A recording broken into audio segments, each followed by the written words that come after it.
तो परमेश्वर के पवित्र नाम की तारीफ हो कि खुदा ने हमें अपनी हुजूरी में इकट्ठे होने के लिए अनुग्रह दिया।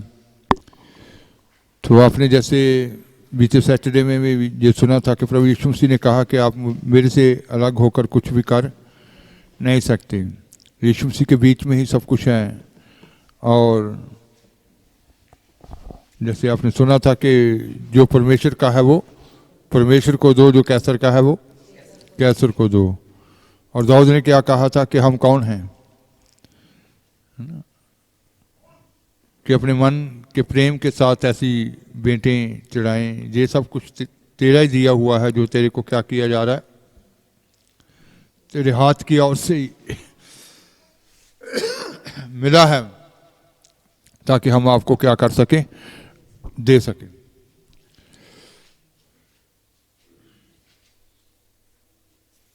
तो खुदावंद खुदा ही, जैसे आपने ये भी सुना था कि खुदावंद खुदा ही वो बल देते हैं।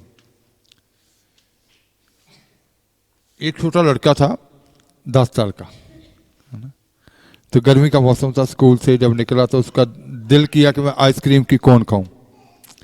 वो आइसक्रीम वाले को ढूंढ रहा, तो वो दूर तक भी उसको कहीं नजर नहीं आया। फिर वो एक होटल के बीच में चला गया, उधर वो लेडीज वेटर आई, उसके सामने पानी का गिलास रखा, तो उसने कहा कि आइसक्रीम की कोन कितने की है। उसने कहा कि 20 रुपए की। तो अपनी जेब से वो सिक्के निकाल कर गिनने लगा। फिर उसने कहा कि कप कितने का है। उसने कहा कि 15 रुपए का। जब उसने 15 रुपए का बोला तो वो थोड़ा गुस्से में बोली कि 15 रुपए का। तो उसने कहा कि आइसक्रीम का कप मुझे दे दो। उसने आइसक्रीम खाई और फिर वो चला गया। तो जब वो वेटर वहाँ आई टेबल के ऊपर, तो वहाँ उसने 5 रुपए उसके लिए टिप रखी हुई थी। तो वो रोने लगी वेटर। बच्चे के पास 20 रुपए थे, 20 रुपए की कौन थी, वो 20 रुपए से अपनी इच्छा को पूरी कर सकता था कि नहीं कर सकता था। लेकिन उसने क्या किया, 15 रुपये अपने लिए यूज कर लिए, 5 रुपये कि मैं इस वेटर की क्या कर सकूं, सहायता कर सकूं। तो अपनी इच्छा को उसने क्या कर दिया, खत्म कर दिया, कुर्बान कर दिया। किसके लिए, दूसरों के लिए। उसका मन क्या था, 20 रुपए की कौन खाने का। लेकिन उसके पास 20 ही थे, तो उसने क्या किया, 15 की आइसक्रीम खा ली और 5 किसके लिए छोड़ दिए, वेटर के लिए, कि मैं उसकी क्या कर सकूं, मदद कर सकूं। तो ऐसा ही लिखा है वचन में। जब हम प्रेरितों के काम 20 बाब की 35 आयत पढ़ते हैं, तो वहां लिखा है, पढ़ेंगे।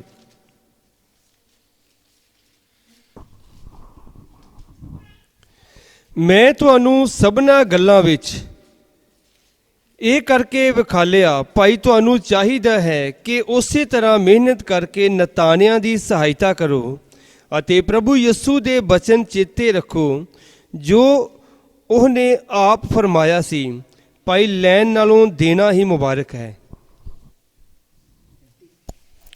35 मैंने तुम्हें सब कुछ करके दिखाया कि इस रीति से परिश्रम करते हुए निर्बलों को संभालना और प्रभु यीशु के वचन स्मरण रखना अवश्य है, जो उसने आप ही कहा है, लेने से देना धन्य है। फिर से दोबारा से पढ़ेंगे। मैंने तुम्हें सब कुछ करके दिखाया कि इस रीति से परिश्रम करते हुए मैंने तुझे सब कुछ करके दिखाया कि इस रीति से परिश्रम करते हुए निर्बलों को संभालना और प्रभु यीशु के वचन स्मरण रखना अवश्य है। निर्बलों को, कमजोरों को, दूसरों को, नितानों को क्या करना, संभालना, उनकी सहायता करना और प्रभु यीशु के वचनों को याद रखना अवश्य है, जरूरी है। हाँ जी, जो उसने आप ही कहा है, प्रभु यीशु मसीह ने आप ही कहा है, लेने से देना धन्य है। लेने से देना क्या है, धन्य है। तो तो इसका मतलब है कि खुदा अपने लोगों को लेने वाले नहीं बल्कि देने वाले बनाते हैं। कैसे बनाते हैं? देने वाले। क्योंकि व्यवस्था में लिखा था कि तुम लेने वाले नहीं होगे बल्कि देने वाले, दूसरों को बांटने वाले होगे। तो जैसे बीते सैटरडे में भी हमने खुदा के कलाम से ये बातें सीखी थी, तो ये सारी बातें कब इंसान करता है? सबसे पहले तो इस पैसे के बारे में उसकी समझ में आना चाहिए।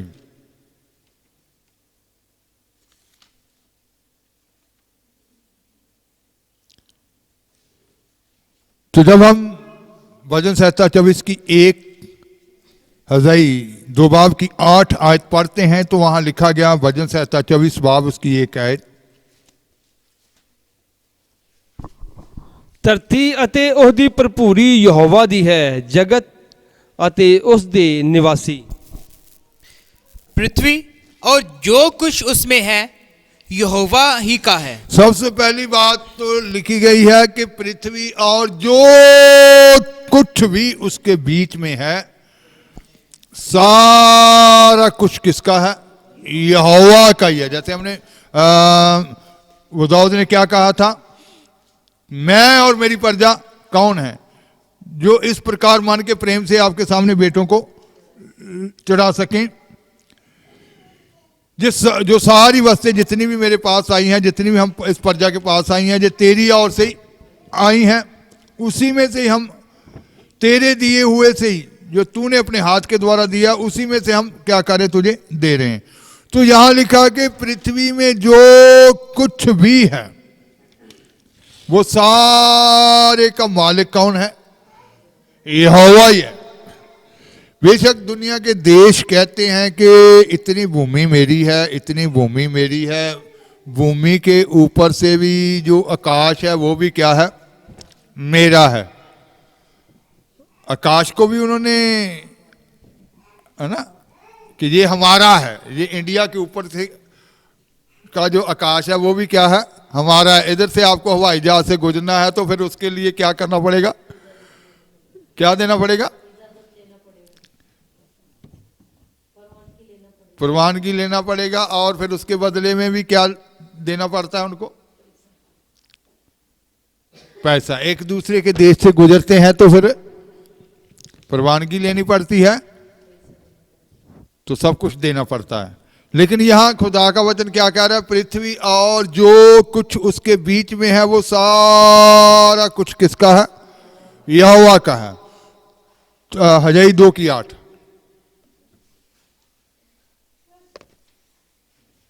हज़ाई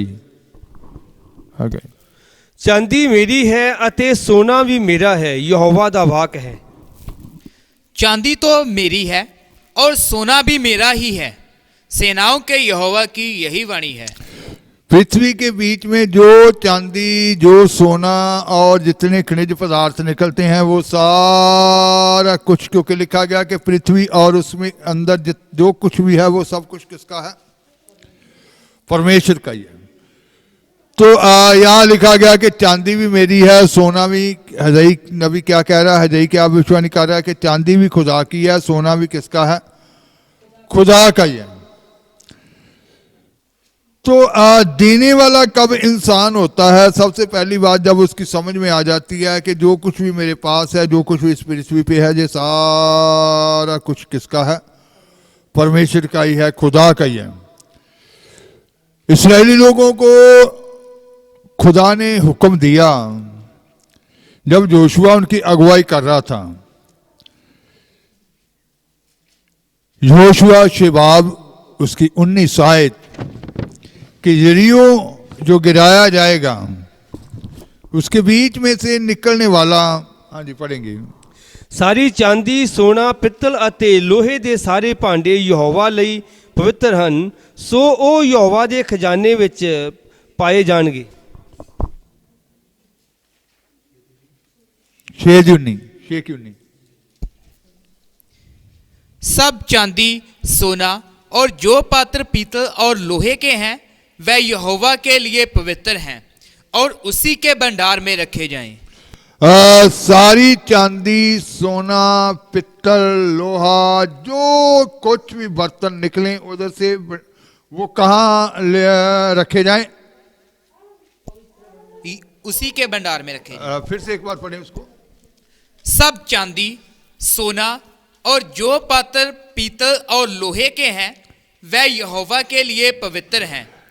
सोना, चांदी, पीतल, जितने बर्तन लोहे के हैं वह खुदा के लिए क्या है? पवित्र हैं। पिछले शनिवार हमने सीखा था कि खुदा ने इस्राएलियों को क्या हुक्म दिया था कि दशवांश जो है वो खुदा के लिए क्या है? पवित्र है। तो यहां क्या कहा गया है? सोना, चांदी, पीतल और जो लोहे के पात्र जो भी यरीहो से निकले वो खुदा के लिए क्या है? पवित्र हैं। तो इसका मतलब है कि जिसको खुदा पवित्र ठहरा दे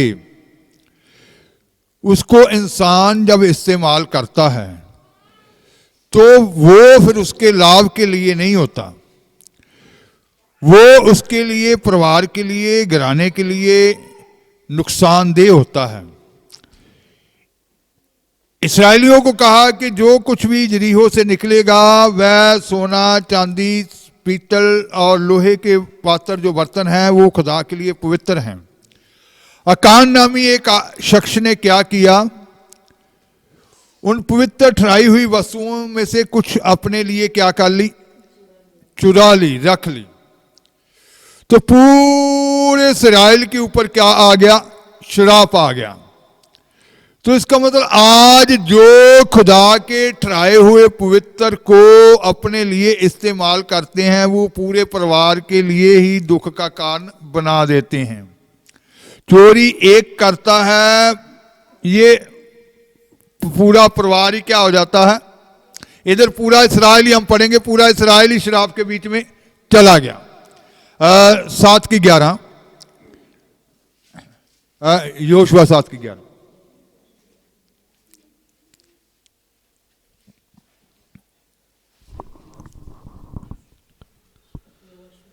ਇਸਰਾਇਲ ਨੇ ਪਾਪ ਕੀਤਾ ਹੈ। ਹਾਂ, ਉਹਨਾਂ ਨੇ ਮੇਰੇ ਨਾਮ ਦਾ ਜਿਹਦਾ ਉਹਨਾਂ ਨੂੰ ਹੁਕਮ नेम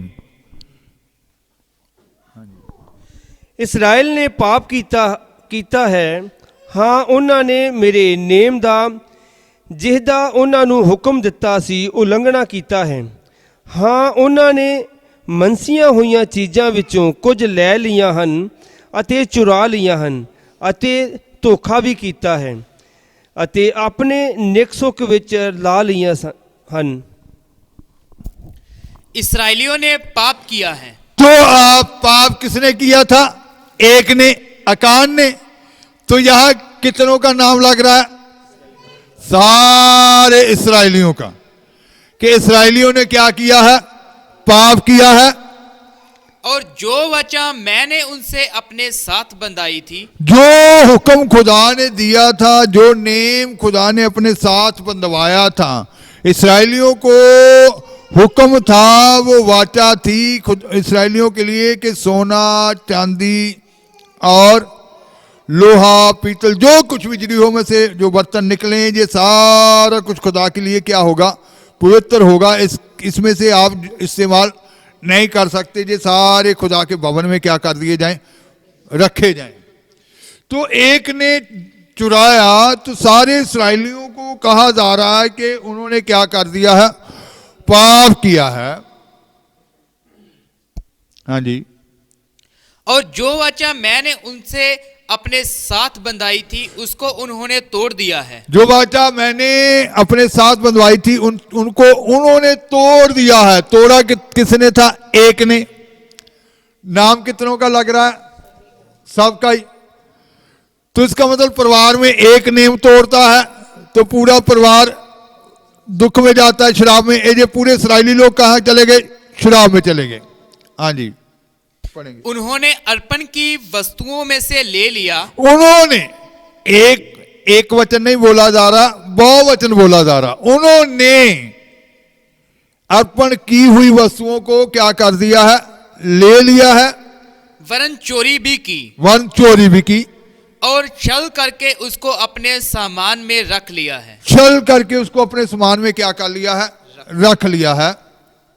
तो जब हम इसकी 20 आयत से 25 आयत तक पढ़ते हैं तो वहां लिखा है, पढ़ेंगे। ਤਾਂ ਆਕਾਨ ਨੇ ਯਹੋਸ਼ੂਆ ਨੂੰ ਉੱਤਰ ਦਿੱਤਾ ਕਿ ਮੈਂ ਸੱਚਮੁੱਚ ਯਹੋਵਾ ਇਸਰਾਇਲ ਦੇ ਪਰਮੇਸ਼ੁਰ ਦਾ ਪਾਪ ਕੀਤਾ ਹੈ ਅਤੇ ਮੈਂ ਇਉਂ ਕੀਤਾ ਹੈ। ਮੈਂ ਲੁੱਟ ਵਿੱਚ ਇੱਕ ਸੁਨਿਆਰ ਦੇਸ਼ ਦਾ ਸੋਹਣਾ ਚੋਗਾ ਡਿੱਠਾ ਅਤੇ 200 ਰੁਪਏ ਚਾਂਦੀ ਅਤੇ 50 ਤੋਲਾ ਤੋਲ ਵਿੱਚ ਸੋਨੇ ਦੀ ਇੱਕ ਇੱਟ, ਤਾਂ ਮੈਨੂੰ ਲੋਭ ਆ ਗਿਆ ਅਤੇ ਮੈਂ ਉਹਨਾਂ ਨੂੰ ਚੁੱਕ ਲਿਆ ਅਤੇ ਵੇਖੋ ਉਹ ਤੰਬੂ ਦੇ ਵਿਚਕਾਰ ਧਰਤੀ ਵਿੱਚ ਦੱਬੇ ਹੋਏ ਹਨ ਅਤੇ ਚਾਂਦੀ ਉਸ ਦੇ ਹੇਠ ਹੈ। ਤਾਂ ਯਹੋਸ਼ੂਆ ਨੇ ਹਲਕਾਰੇ ਕੱਲੇ ਉਹ ਤੰਬੂ ਵਿੱਚ ਭੱਜ ਕੇ ਗਏ ਅਤੇ ਵੇਖੋ ਉਹ ਤੰਬੂ ਵਿੱਚ ਦੱਬਿਆ ਹੋਇਆ ਸੀ ਅਤੇ ਚਾਂਦੀ ਉਸ ਦੇ ਹੇਠ ਸੀ। ਉਹ ਉਹਨਾਂ ਨੂੰ ਤੰਬੂ ਵਿੱਚੋਂ ਕੱਢ ਕੇ ਯਹੋਸ਼ੂਆ ਦੇ ਸਾਰੇ ਇਸਰਾਏਲੀਆਂ ਦੇ ਸਾਹਮਣੇ ਲੈ ਆਏ ਅਤੇ ਉਹਨਾਂ ਨੂੰ ਯਹੋਵਾ ਦੇ ਸਨਮੁਖ ਰੱਖ ਦਿੱਤਾ। ਤਾਂ ਯਹੋਸ਼ੂਆ ਨੇ ਸਾਰੇ ਇਸਰਾਏਲ ਸਨੇ ਜ਼ਰਾ ਦੇ ਪੁੱਤਰ ਆਕਾਨ ਨੂੰ ਅਤੇ ਚਾਂਦੀ ਚੋਗਾ ਅਤੇ ਸੋਨੇ ਦੀ ਇੱਟ ਨੂੰ ਅਤੇ ਉਹਦੇ ਪੁੱਤਰਾਂ ਧੀਆਂ, ਉਹਦੇ ਬਲਦ ਖੋਤੇ, ਉਹਦੀਆਂ ਭੇਡਾਂ, ਉਹਦਾ ਤੰਬੂ ਅਤੇ ਉਹਦਾ ਸਾਰਾ ਮਾਲ ਲੈ ਲਿਆ ਅਤੇ ਆਕੋਰ ਦੀ ਖੱਡ ਵਿੱਚ ਉਤਾਹਾਂ ਲੈ ਆਏ।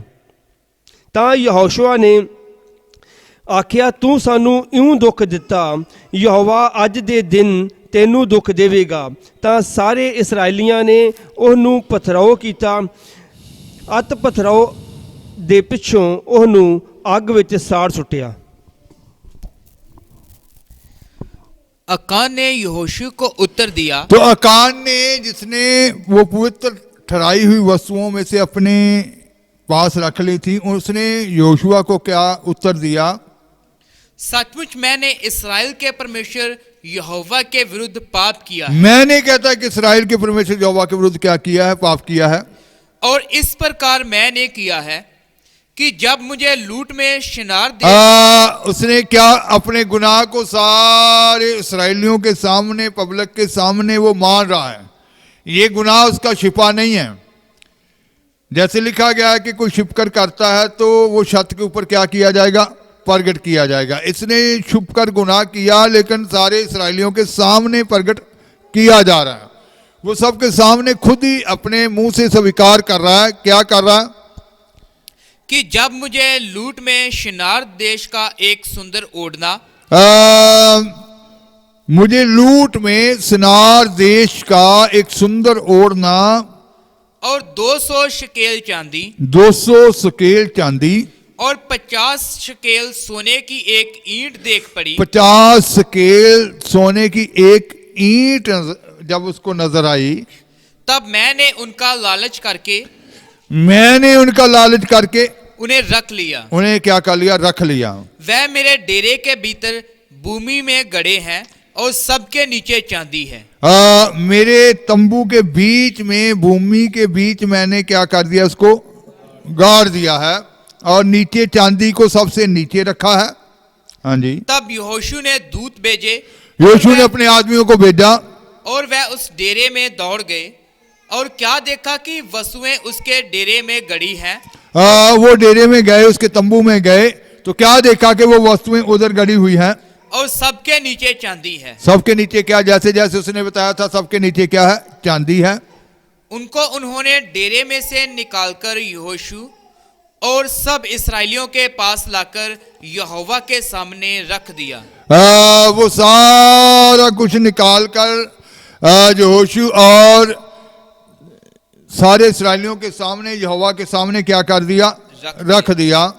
तब सब इस्राएलियों समेत यहोशू जेरावंशी आकान को और उस चांदी और ओढ़ने और सोने की ईंट को और उसके बेटे बेटियों को और उसके बैलों, गधों और भेड़ बकरियों को और उसके डेरे को, अर्थात जो कुछ उसका था, उन सबको आकोर नामक तराई में ले गया। तब यहोशू ने उनसे कहा, तूने हमें क्यों कस दिया? तो लिखा गया कि यहोशू ने क्या किया? जो सोना था, जो चांदी थी, जो सनार देश का चोगा था, और किसको साथ में लिया? अकान को और बेटे बेटे उसके बेटे बेटियों को, उसके बल्द, उसके खोते, उसकी भेड़, और जो तंबू में जितना भी उसका सामान था सारा कुछ ले लिया और उनको कोर नामक तराई में लेकर चला गया और उनको अकान को कहा कि तूने हमें क्यों दुख दिया। इसका मतलब है कि आज परिवार के बीच में भी वफादारी नहीं है खुदा के साथ, तो एक के कारण भी दुख हो सकता है। बहुत सारे लोग दूसरों को दोष देते हैं। तो पूरा इस्राएल किसके कारण दुख में था? अकान के कारण, एक के कारण। तो फिर क्या किया? आज के दिन यहोवा तुझी को कष्ट देगा। आज के दिन तूने बाकियों को दुख दिया है, आज के दिन खुदा तुझे क्या देगा? दुख देगा। तब सब इस्राएलियों ने उस पर पथराव किया और उनको आग में डालकर जलाया और उनके ऊपर पत्थर डाल दिए। सब इस्राएलियों ने क्या किया? उनके ऊपर क्या किए? पथराव किए। उसके खुदा का पवित्र हिस्सा जो था, जो खुदा ने जिसको पवित्र ठहराया था, उसको अपने निकसुक में मिलाने के कारण वो परिवार, बट्टे, उसका जो अपना था माल, सारा कुछ भी क्या हो गया? खत्म हो गया। वो भी उसको इस्तेमाल करना नसीब नहीं हुआ। इसी रीति से आज बहुत सारे लोग खुदा के पवित्र ठहराए हुए को अपने माल में मिला तो लेते हैं, लेकिन वो उनके अपने को भी क्या कर देता है? होता है ऐसे कि नहीं? उनका अपना भी फिर वो कहते हैं कि पता नहीं क्यों बीमारी में चला गया, ऐसे क्यों हुआ हमारे साथ, ये सारा। मैंने बहुत सारे ऐसे केस देखे हैं।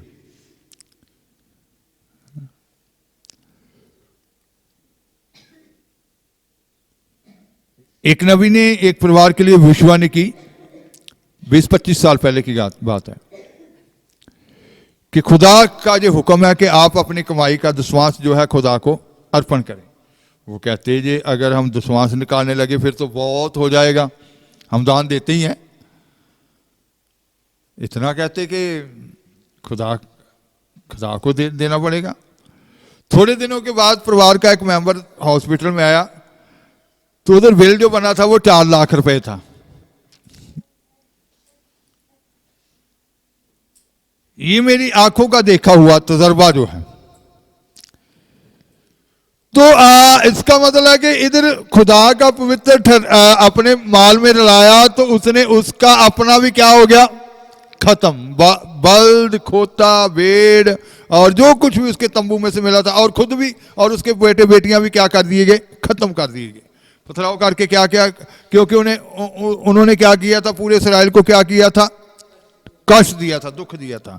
तो इसका मतलब है कि नए में भी हम पढ़ते हैं हनानिया सफीरा के बारे में। आपने उस दिन भी सुना था, प्रेरितों के काम 5 बाब की एक ऐसे जब 11 आयत तक पढ़ते हैं कि हनानिया सफीरा ने ठान लिया था कि जो भूमि हम बेचेंगे वो सारे का सारा पैसा किसका होगा? खुदा का होगा, प्रभु का होगा।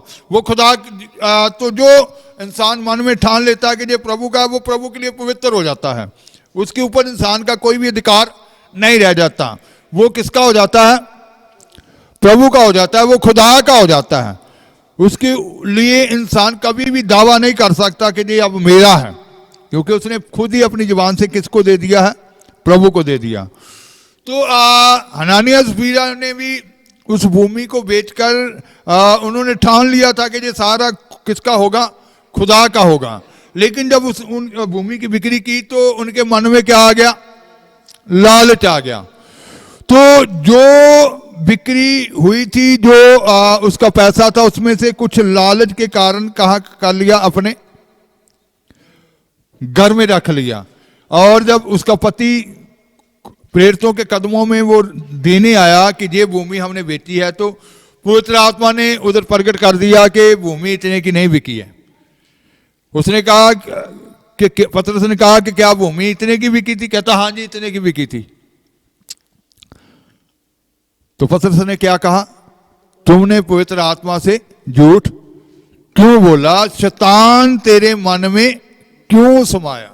तो इसका मतलब है कि ये जो खुदा का पवित्र होता है, स्वयं बेटे जो खुदा के लिए पवित्र ठहरा दिया जाता है, जो इंसान अपने मुख से बोल देता है, अव्वल तो कहना नहीं चाहिए, अगर कह दिया तो फिर उसके ऊपर कभी भी लालच नहीं करना चाहिए। जो कह दिया सो कह दिया, फिर वो किसका हो जाता है, परमेश्वर का हो जाता है। तो शैतान ने उनके मन में जो डाल दिया, थोड़ा सा रख ले, उधर खादमों को उधर संतों को कौन सा मालूम पड़ेगा। उनको मालूम पड़ गया या नहीं पड़ गया। इधर भी इसने चोरी किया, छुपा लिया, तंबू में दबा लिया, उधर मालूम पड़ गया कि नहीं पड़ गया। कितने लोगों को मालूम पड़ा, सबको ही मालूम पड़ गया, पूरे इस्राएलियों को ही मालूम पड़ गया कि इसने वहां से क्या कर ली थी, चोरी कर ली थी। तो हनानिया को पतरस ने कहा कि शैतान तेरे मन में क्यों समाया। तो तुरंत उसकी क्या हो गई, मौत हो गई। चेलों ने उसको उठाया और जाकर दफना दिया। थोड़े समय बाद उसकी पत्नी आई, वो नहीं जानती थी कि उधर क्या घटना घटी है। तो पतरस ने उससे पूछा कि भूमि इतने की बेटी थी। तो परिवार में पहले से ही उन्होंने मशवरा किया होता कि दोनों ने हमने यही बोलना है। उसने कहा हाँ जी इतने की बेटी थी। तो फिर वो भी बच गई कि या मर गई, है ना।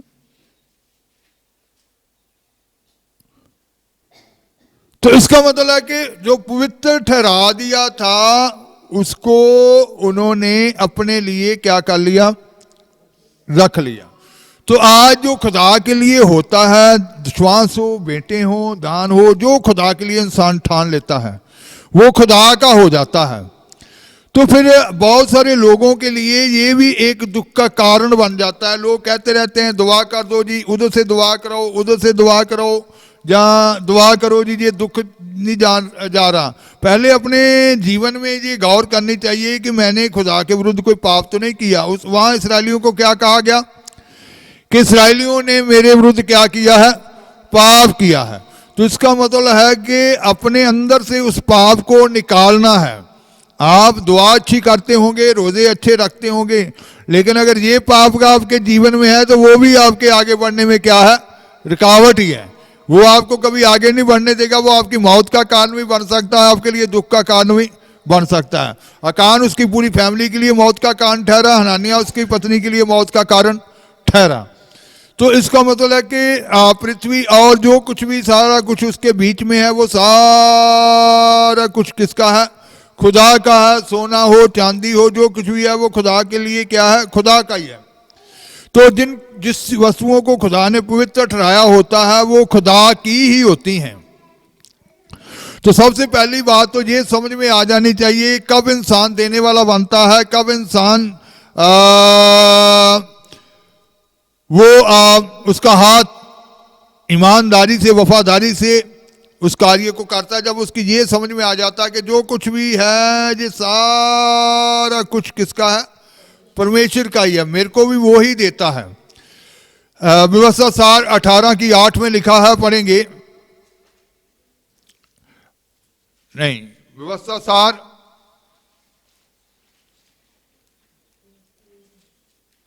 8 बाब उसकी 18 है, 8 की 18।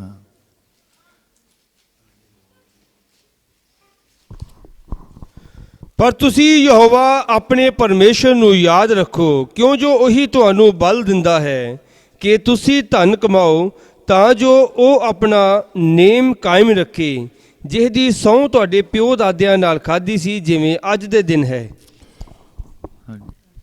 परंतु तू अपने परमेश्वर यहोवा को स्मरण रखना, क्योंकि वही है जो तुझे यहोवा अपने परमेश्वर को हमेशा याद रखना। धन कमाने के लिए ताकत कौन देता है, परमेश्वर। हाँ जी पढ़ेंगे। क्योंकि वही है जो तुझे संपत्ति प्राप्त करने की सामर्थ इसलिए देता है कि जो वाचा उसने तेरे पूर्वजों से, संपत्ति धन कमाने के लिए ताकत इसलिए देता है कि जो वाचा उसने तेरे पूर्वजों से शपथ खाकर बांधी थी उसको पूरा करे। जो नेम तेरे पूर्वजों से शपथ खाकर बांधा था। इसका मतलब है कि अगर हमारे पूर्वजों के साथ उसने नेम किया है तब पूरा होगा जब हम उसको भी क्या करेंगे, याद करेंगे, उसको रखेंगे अपने जीवन में कि मेरे पूर्वजों के साथ खुदा ने ये वाचा बांधा हुआ है। तो उसके लिए आपको वफादारी में क्या करना पड़ेगा, उतरना पड़ेगा। आप वफादारी में नहीं है। आपने सीखा था कि खुदा वफादारी चाहते हैं, समय में वफादारी चाहते हैं, पैसे में वफादारी चाहते हैं, दुआ प्रार्थना में वफादारी चाहते हैं। वफादारी जब सारी बातों में हो जाए, जैसे स्कूल में बच्चे के पास मैथ की बुक्स ही नहीं होती या पंजाबी की बुक्स ही नहीं होती, इंग्लिश की भी होती हैं, हिस्ट्री की भी होती हैं, साइंस की भी होती हैं, तो पूरा सेट मिलाकर जब वो पढ़ता फिर वो उस क्लास को क्या करता है, पास करता है। अगर उसके पास एक ही बुक हो कि मैं 9th क्लास में हूं तो मेरे पास पंजाबी की बुक का मैं पास हो जाऊंगा, पास हो जाएगा? नहीं होएगा, क्योंकि उसके पास अभी इंग्लिश की बुक नहीं है। पढ़ने वाले बच्चों को आप पूछ सकते हैं कितना उन्होंने अपने परिवार को, टीचर कहते हैं कि वो गाइड भी लेकर आओ, है ना। अभी मेरे पास वो इंग्लिश की गाइड नहीं है, अभी मेरे पास हिस्ट्री की गाइड नहीं है, हमें लेकर दो। बच्चे कितना कंपल करते हैं पेरेंट्स को कि मेरे पास ये गाइड नहीं है, मेरे पास ये बुक नहीं है। उधर टीचर हमें खड़ा कर देते हैं कि आपके पास ये बुक क्यों नहीं है। करते हैं बच्चे कंपल के, नहीं करते। तो इसका मतलब है कि सारी किताबें मिलाकर ही वो बच्चा, टीचर जानता है कि जी इसको पास होने के लिए, क्लास अगली क्लास में जाने के लिए सारी बुकों का होना जरूरी है। तो इसीलिए ये सारी बातें खुदा के लोगों के लिए जरूरी होती हैं। कुछ सेवक लोग कंपेल कर देते हैं कि हर संडे वो अनाउंस कर देते हैं कि ऐसा करना चाहिए, लेकिन ये वचन खुदा का वचन है, इंसान को खुद ही अपने दिमाग में रख लेना चाहिए कि ये मेरे लिए क्या है, जरूरी है। तो खुदा ने कहता कि इसलिए तुमको बल दिया है धन कमाने का, संपत्ति कमाने का, कि जो पूर्वजों के साथ वाचा बांधी थी उसको क्या करे, वो पूरा करे। आपके पूर्वजों के साथ, आपके परिवार के घराने के खुदा के साथ वफादार हो सकते हैं और उनके साथ बहुत सारे नेम किया होगा, वादे किए होंगे, लेकिन आप भी अगर आगे वफादार हैं तो वो सारी वाचा को अपने जीवन में लेने पाएंगे। तो आपको खुदा के लिए वफादार होना है। जैसे हमने देखा था कि दाऊद ने कहा कि मैं कौन हूं और मेरी प्रजा क्या है, तेरे हाथ ने ही सब कुछ हमें दिया है और जो कुछ भी हम भेंट चढ़ा रहे हैं वह तेरी ओर से दिए हुए से ही चढ़ा रहे हैं। तो जब हम पहला इतिहास 29 बाब की 2 और 3 आयत पढ़ते हैं तो वहां लिखा है, पढ़ेंगे, मैं ਤਾਂ ਆਪਣੀ ਸਾਰੀ ਸ਼ਕਤੀ ਨਾਲ ਆਪਣੇ ਪਰਮੇਸ਼ਰ ਦੀ ਹੈਕਲ ਦੇ ਲਈ ਤਿਆਰੀ ਕੀਤੀ ਹੈ। ਸੁਨਹਿਰੀ ਵਸਤਾਂ ਦੇ ਲਈ ਸੋਨਾ ਅਤੇ ਰੁਪਹਿਰੀ ਵਸਤਾਂ ਦੇ ਲਈ ਚਾਂਦੀ ਅਤੇ ਪਿੱਤਲ ਦੀਆਂ ਵਸਤਾਂ ਦੇ ਲਈ ਪਿੱਤਲ ਅਤੇ ਲੋਹੇ ਵਾਲੀਆਂ ਵਸਤਾਂ ਦੇ ਲਈ ਲੋਹਾ ਅਤੇ ਕਾਠ ਗੜਾਂ ਦੇ ਲਈ ਕਾਠ ਅਤੇ ਬਲੌਰੀ ਪੱਥਰ ਅਤੇ ਜੜਤ ਘੜਤ ਲਈ ਭਾਂਤ ਭਾਂਤ ਦੇ ਰੰਗੀਲੇ ਪੱਥਰ ਅਤੇ ਹਰੇਕ ਪ੍ਰਕਾਰ ਦੇ ਅਨਮੋਲ ਪੱਥਰ ਔਰ ਬੇਅੰਤ ਚਿੱਟੇ ਪੱਥਰ ਤਿਆਰ ਕੀਤੇ। 3 ਹਾਂਜੀ 2 और 3। ਅਤੇ ਇਸ ਲਈ ਜੋ ਮੈਂ ਆਪਣਾ ਮਨ ਆਪਣੇ ਪਰਮੇਸ਼ਵਰ ਦੇ ਭਵਨ ਉੱਤੇ ਲਾਇਆ ਹੈ, ਇਸ ਦੇ ਬਾਝੋਂ ਜੋ ਮੈਂ ਪਵਿੱਤਰ ਸਥਾਨ ਦੇ ਲਈ ਤਿਆਰ ਕਰ ਛੱਡਿਆ, ਮੈਂ ਆਪਣੇ ਨਿੱਜ ਧਨ ਵਿੱਚੋਂ ਆਪਣੇ ਪਰਮੇਸ਼ਵਰ ਦੇ ਘਰ ਲਈ ਸੋਨਾ ਅਤੇ ਚਾਂਦੀ ਦਿੰਦਾ ਹਾਂ। मैंने तो अपनी शक्ति पर अपने परमेश्वर के भवन के निमित्त सोने तो की। दाऊद की ये समझ में आ गया कि जो कुछ भी पृथ्वी के बीच में है वो किसका है, परमेश्वर का है। कौन दे रहा है, खुदा ही दे रहा है। और उसने अपना मन किधर लगा लिया, खुदा के घर की ओर, कि मुझे फिर कहाँ लगाना चाहिए, खुदा के घर की ओर ही लगाना चाहिए इसको, कि खुदा के घर में इसको क्या करना चाहिए, इस्तेमाल करना चाहिए। अभी अभी मेरे एक घटना याद आई, चीन की वो घटना है, रियल घटना, कि बहुत ही एक चीन के बारे में वो स्टोरी है कि चीन के बीच में एक बहुत बुद्धिमान आदमी था। तो चीन का जो प्रधानमंत्री था, जो उसने कहा कि आपको ही मुख्य जज बनाया जाएगा। बहुत पढ़ा लिखा था, बहुत बुद्धिमान था, बहुत समझदार आदमी था, कि चीन का मुख्य जज आपको। वो कहता कि नहीं, मैं ऐसे योग्य नहीं हूं कि मैं चीन का मुख्य जज बनूं। तो वो कहते कि नहीं, आपको ही बनना पड़ेगा। तो वो कहते कि चलो ठीक है, अगर आप कहते हैं तो ठीक है। केस आया, किसी अमीर घर के बीच में चोरी हो गई है। काफी पैसा, सोना चांदी जो उधर से लूट लिया गया, बहुत सारा पैसा वो चोर ले गए। चोर पकड़े गए तो फैसला जज ने सुनाया। अमीर आदमी को भी कहता कि 6 महीने की कैद, जिसका पैसा चोरी हुआ, तो चोरों को भी 6 महीने की कैद।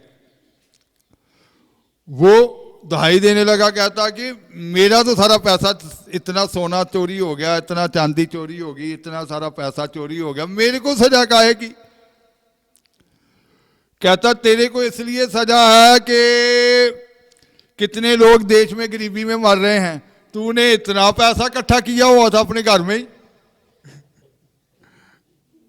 कि तेरा लालच ही कहता कि खत्म नहीं हुआ। दूसरों के बारे में तूने कभी सोचा ही नहीं कि तूने अपने बेडों में सारा क्या किया हुआ था, जमा किया हुआ था। तेरे को कहता इसलिए सजा है कि तूने दूसरों के बारे में कभी सोचा ही नहीं है कि गरीबों को भी, कितने लोग देश में गरीबी के कारण मार रहे हैं, उनको भी थोड़ा क्या कर दें, बीच में से बांट दें। तेरे को कहता है इसलिए सजा है। समझ रहे? तो यहां दाऊद क्या कह रहा है कि ये सारा कुछ खुदा का ही है, तो मैं क्यों इसको अपने पास में रखूं? क्या कहता, पढ़ें। हाँ जी। मैंने तो अपनी शक्ति पर अपने परमेश्वर के भवन के निमित्त सोने की वस्तुओं के लिए सोना। 2 और 3, 2 से फिर शुरू से। हाँ। मैंने तो अपनी शक्ति पर अपने परमेश्वर के भवन के निमित्त सोने की वस्तुओं के लिए सोना, सोने की वस्तुओं के लिए सोना। अगर खुदा के घर में सोना इस्तेमाल होना है तो उसके लिए सोना।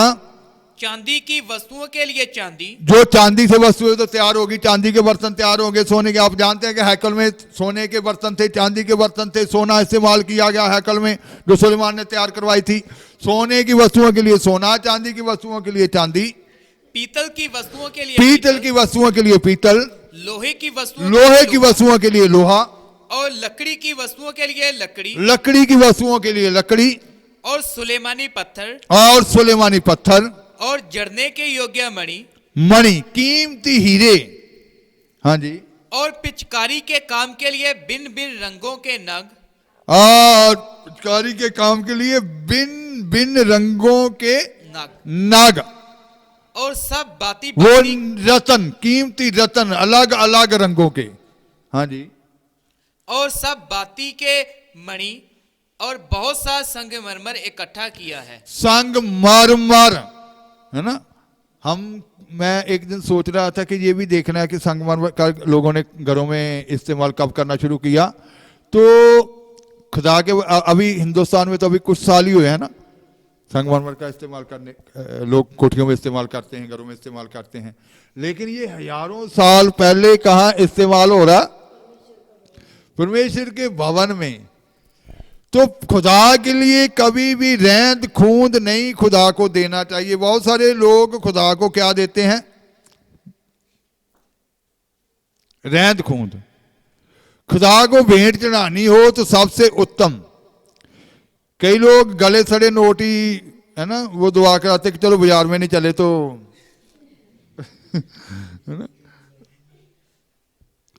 खेत में सुसरी लगी हुई कनक को बोएंगे तो वो कभी भी उगेगी नहीं, उगेगी कभी, है ना। समझ रहे ना। उत्तम भेंट ही खुदा को चढ़ानी चाहिए, उत्तम, क्योंकि वो सर्वशक्तिमान है और सारी सृष्टि का क्या है? मालिक है। मलाकी में लिखा है 1 की जब हम 7वीं आयत पढ़ते हैं तो वहां लिखा गया उन्होंने कहा कि तुम कहते हो हम कैसी हमारी बेटियां शुद्ध क्या? कहता कि आप खुदा के सामने जब 8वीं आयत पढ़ते हैं तो वहां लिखा, पहले उसको पढ़ेंगे फिर इसको बाद में पढ़ेंगे। यहाँ 1 की 8 ਜਦ ਤੁਸੀਂ ਅੰਨੇ ਦਾ ਚੜਾਵਾ ਚੜਾਉਂਦੇ ਹੋ ਤਾਂ ਕੁਝ ਬੁਰਾਈ ਨਹੀਂ, ਜਦ ਲੰਗੇ ਜਾਂ ਬਿਮਾਰ ਦਾ ਚੜਾਵਾ ਚੜਾਉਂਦੇ ਹੋ ਤਾਂ ਕੁਝ ਬੁਰਾਈ ਨਹੀਂ।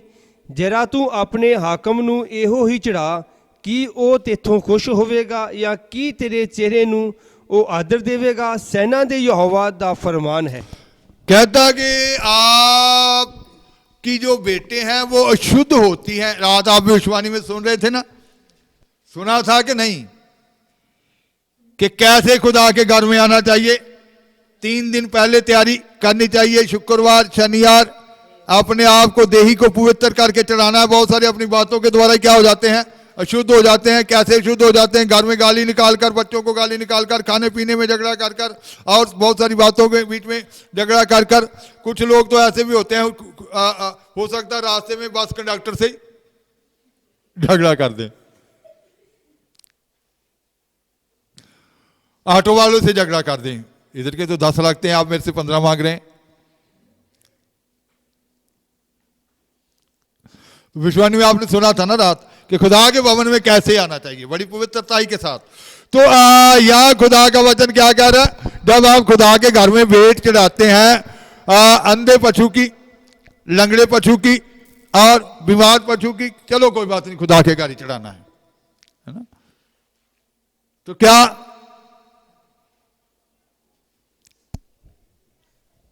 कहता कि अगर आप अपने किसी, हाँ जी पढ़ेंगे इसको फिर से।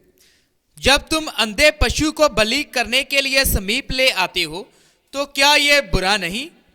जब तुम लंगड़े या रोगी पशु को ले आते हो तो क्या यह बुरा नहीं? अपने हाकिम के पास ऐसी भेंट ले जाओ। अपने हाकिम के पास, कहता कि ये जो संसार का हाकिम है उसके पास ऐसी बीमार सा एक जानवर लेकर चले जाओ।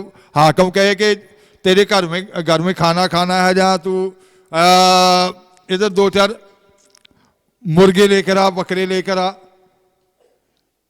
तो बीमार को लेकर जाएगा। कहता है कि वो भेंट कबूल करेगा।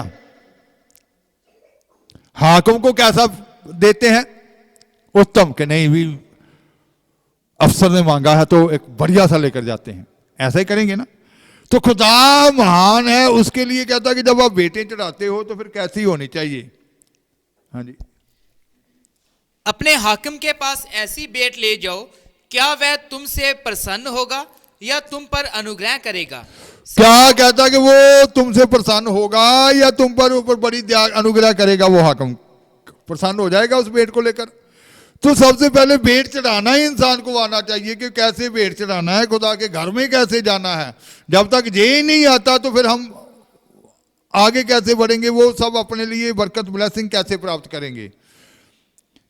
तो दाऊद की जिस समझ में आ गया कि सारा कुछ किसका है, परमेश्वर का ही, वो ही उसने मुझे दिया है। मैं तो एक भेड़ बकरी चराने वाला इंसान था कि कहां से उठाकर उसने कहां बिठा दिया है।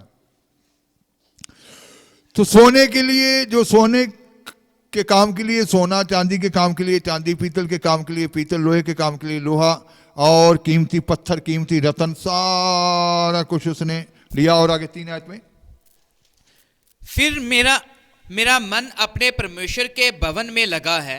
फिर उसका मन खुदा के भवन की ओर लग गया।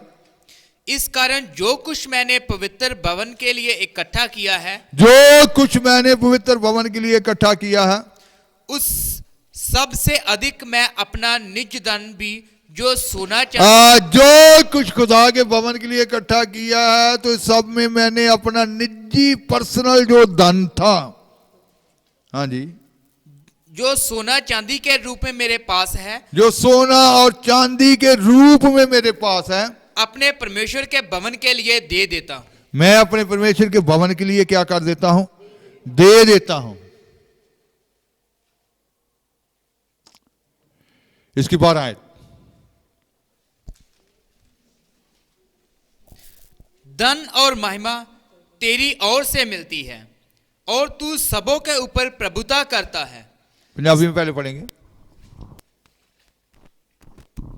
ਔਰ ਧਨ ਮਾਇਆ ਨਾਲੇ ਪਤ ਤੇਰੀ ਵੱਲੋਂ ਹੀ ਆਉਂਦੀਆਂ ਹਨ, ਔਰ ਤੂੰ ਸਭਨਾਂ ਦੇ ਸਿਰ ਉੱਤੇ ਰਾਜ ਕਰਦਾ ਹੈ, ਅਤੇ ਤੇਰੇ ਹੱਥ ਵਿੱਚ ਸ਼ਕਤੀ ਅਤੇ ਬਲ ਹਨ, ਔਰ ਤੇਰੇ ਅਧੀਨ ਹੈ ਜੋ ਵਡਿਆਈ ਅਤੇ ਬਲ ਸਭਨਾਂ ਨੂੰ ਬਖਸ਼ੇ।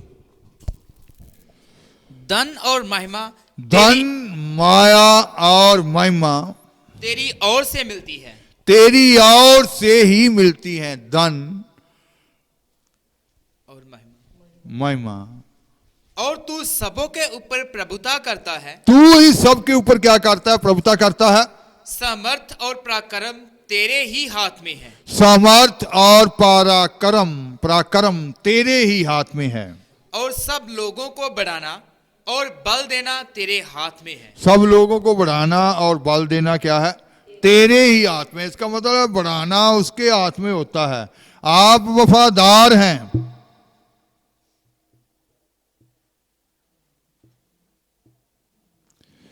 आप अपनी ताकत से कुछ भी कर नहीं सकते। जैसे आपने सुना कि मेरे बीच में रहोगे तो सब कुछ कर सकते हो, मेरे से अलग होकर कुछ भी कर नहीं सकते। इंसान इस पृथ्वी के ऊपर कुछ भी अपनी ताकत से कर नहीं सकता। धन माया इज्जत महिमा जो है वो खुदा की ओर से मिलती है। वो ही इंसान को बढ़ाई देता है, वो ही इंसान को बढ़ाता है, वो ही इंसान को ऊंचा करता है। अपनी ताकत से कोई भी इंसान ऊंचा नहीं हो सकता। तो फिर ये धोखा इंसान करता है, किसके साथ करता है?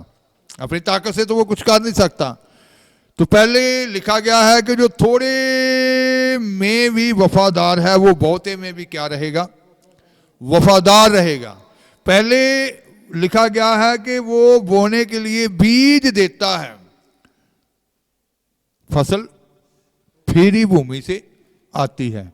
पहले वो देखता है कि ये वफादार होगा या नहीं। आप थोड़े में वफादार नहीं है तो फिर पूरे में वो वफादार नहीं हो सकते। तो इसका मतलब है कि आज जैसे दाऊद ने ये जान लिया और कहता कि धन माया और इज्जत तेरी ओर से, महिमा तेरी ओर से ही है। तू ही इंसान को बढ़ाता है, तू ही उसको बढ़ाई देता है, तू ही सब कुछ करता है। तो आज सबसे पहले अगर देने वाले होना है, जैसे पौलुस ने कहा कि जैसे हमारे प्रभु यीशु मसीह का वचन था, उस वचन को याद रखना है कि आप क्या करना है? लेने वाले से देने वाला क्या होता है? मुबारक होता है। लेने वाले से देने वाला मुबारक होता है। तो देने वाला बनना होता है इंसान ने। देने वाला तब बनता है पहले वो वफादार निकलता है। लेने वाले से देने वाला क्या है? वफादार मुबारक होता है। तो आज आपने मुबारक बनना है। तो जैसे उस छोटे बच्चे ने अपनी ख्वाहिश को रद्द किया दूसरों के लिए, किसके लिए? किसके लिए? वेटर के लिए। उसने क्या कर दिया? अपनी ख्वाहिश को रद्द कर दिया, अपनी अभिलाषा को खत्म कर दिया। तो आज भी बहुत बार हमें दूसरों के लिए हाथ बढ़ाना है, तो अपनी अभिलाषाओं को खत्म करके भी हम अपना हाथ दूसरों के लिए क्या कर सकते हैं? बढ़ा सकते हैं। दूसरों के लिए मदद करनी है। दाऊद के अंदर आ गया कि खुदा के घर के लिए और नताने लोगों के लिए, गरीबों के लिए आपके अंदर आए, खुदा के लिए आपके अंदर आए। तो फिर क्या करना पड़ेगा? पहले अपनी ख्वाहिशों को क्या करना पड़ेगा? तो इसका मतलब है कि नहीं, ये नहीं है कि खुदा आपको नहीं देंगे।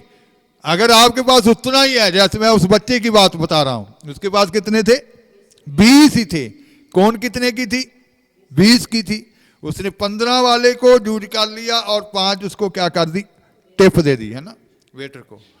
तो इसका मतलब है कि आज सबसे पहली बात है कि जैसे दाऊद ने ये बात सीख ली, समझ ली, इसलिए उसने प्रजा को एक मशवरा दिया।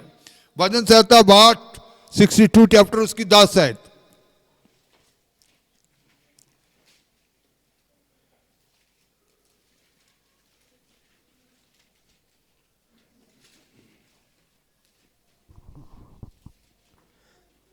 ਹਨੇਰ ਉੱਤੇ ਭਰੋਸਾ ਨਾ ਰੱਖੋ, ਨਾ ਲੁੱਟ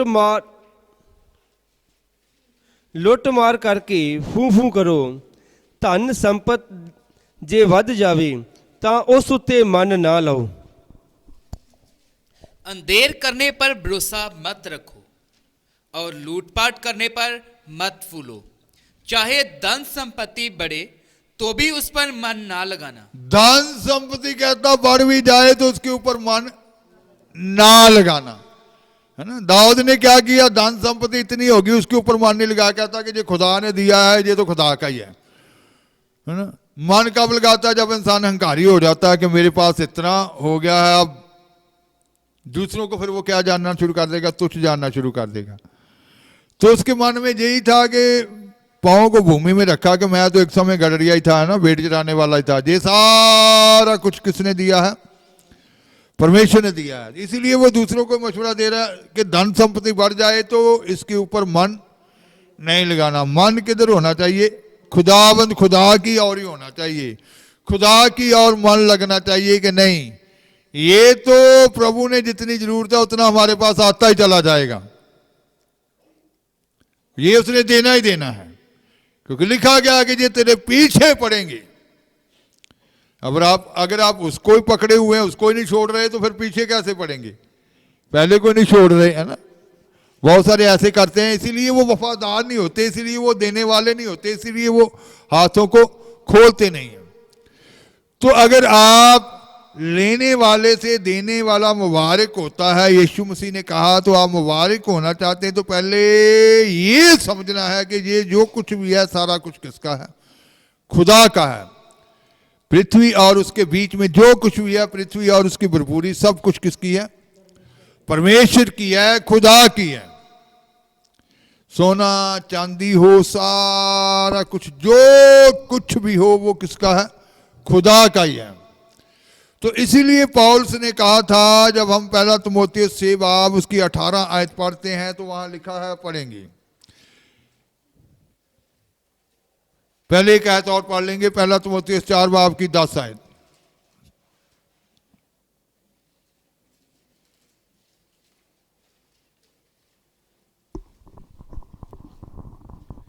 ਇਸੇ ਨਿਮਿਤ ਅਸੀਂ ਮਿਹਨਤ ਅਤੇ ਯਤਨ ਕਰਦੇ ਹਾਂ। दूसरा तिमोथियुस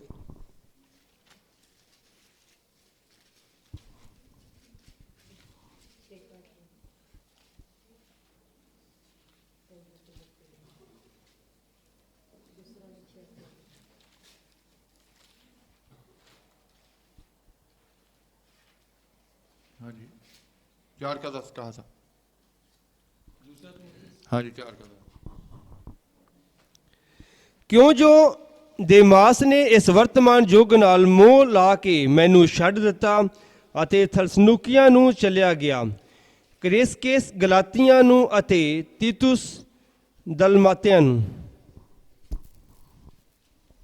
क्योंकि देमास ने इस संसार को प्रिय जानकर मुझे छोड़ दिया है और थलसनुके को चला गया है।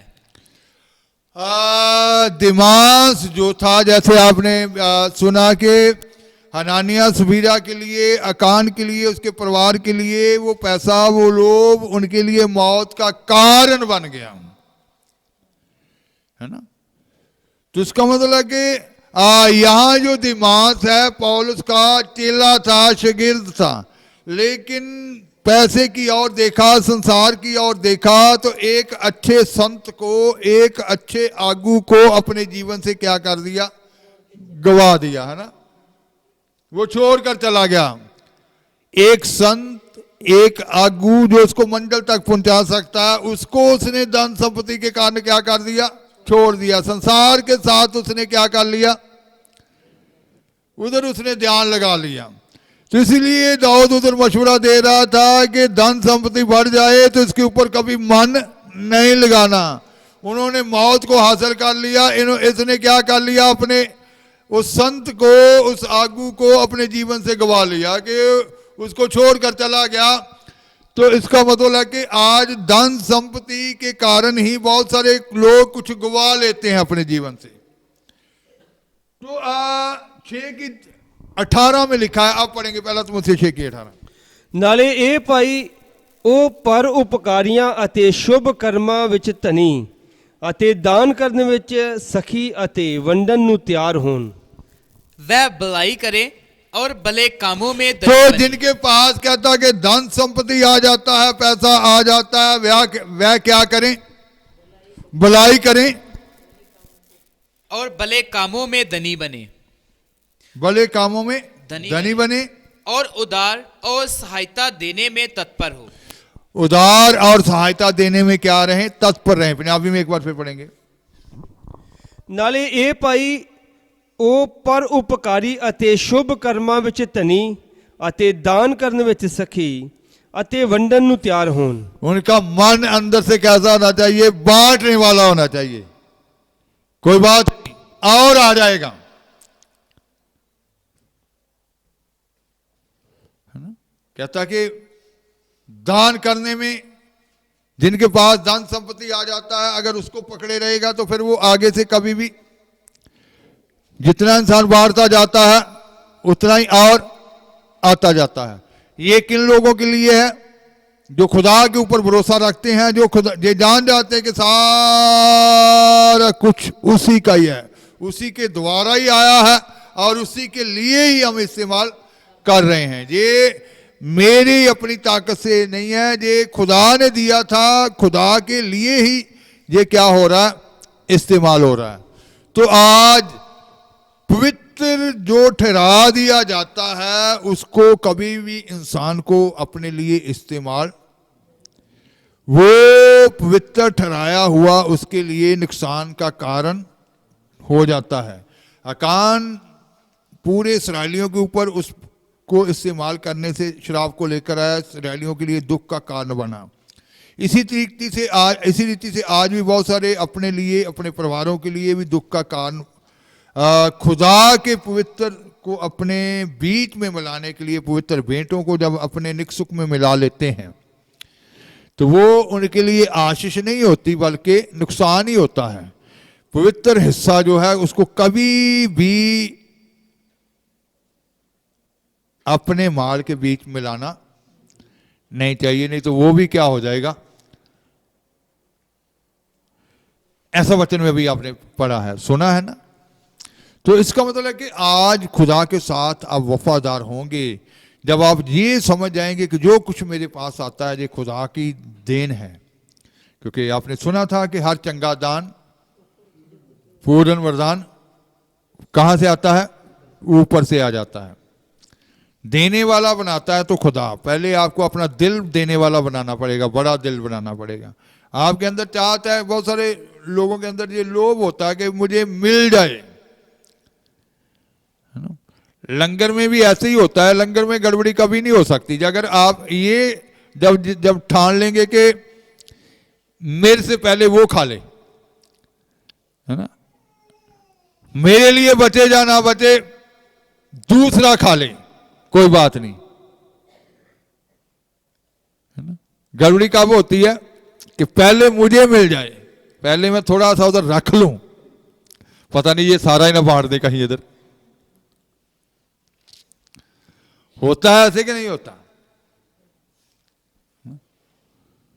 आप दिल खोलकर तो देखो कि मेरे लिए बेशक ना बचे, खुदा की प्रजा कोई भी ऐसे नहीं रहने चाहिए, सब खा कर जाएं। अगर कोई लोड़ बांधा है तो वो ले जाए, मेरे को इसकी जरूरत नहीं। आप ऐसा दिल लेकर देखो, फिर देखो आपके पास कैसे आता है। क्योंकि लेने वाले से देने वाला कौन होता है? मुबारक होता है। मुबारक बनना है, दूसरों को बांटना है, तो पहले ये ठानना है कि ये सब कुछ खुदा का है और खुदा के लिए ही है।